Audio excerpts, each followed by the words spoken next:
So here's the thing.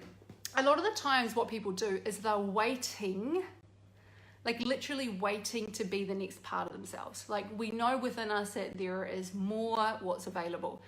But what people are doing, and what I see is that there's some kind of conversation where there is a, oh, but I'll wait until sometime in the future when then something would have happened in my life, and then I'll be able to activate the characteristics within me of that next level, right? So there's some kind of holding pattern that goes, oh, over there, I'll be able to do it. But not now, because now I can't do it, because now I've got this, now I've got that, now I've got this, now I've got that. And there becomes some prolonging or some putting off. Now here's the thing, all of that prolonging, all of that conversation that goes on in your head around why you can't have it now is actually a crock of It is ridiculous how nonsensical that stuff is. But the thing and the reason why it actually feels so real is because one, you look around in the world and everyone else is thinking like that and talking like that as well. So it feels like, oh, of course, that's the way in which it's supposed to be. And also you look in your life, and because our brain is literally designed to be able to see evidence for what it is that we're telling ourselves, there's a part of the brain that's literally designed for that.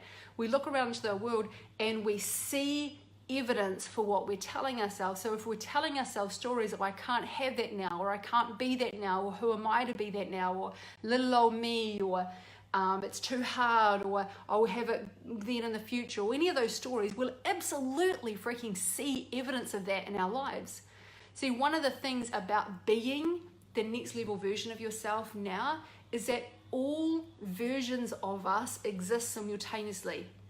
So this isn't about that you have to wait for 6 months or for 9 months or for a year or anything in the future, because that version of you actually exists now. Also, the parts of you or the versions of you who aren't resourceful, who are, let's say, using that terminology, abdicating their throne, downplaying themselves, pretending that they're smaller and weaker and more bullshitty than what they actually are, you know, the whole world of that and the flavor of that, then those are also available now. Like it's all actually available to us right now, whatever one we choose. The thing is, what we've often done is we've often practiced the muscle of being the versions of ourselves that aren't at our fullest capacity, because we have some kind of weird story that we can't be all of that now, because we've got to wait for this, we've got to wait for that, or blah blah blah, like something. So here's the thing, what we end up doing is we end up aligning more with the version of us that feels more kind of part power than full power.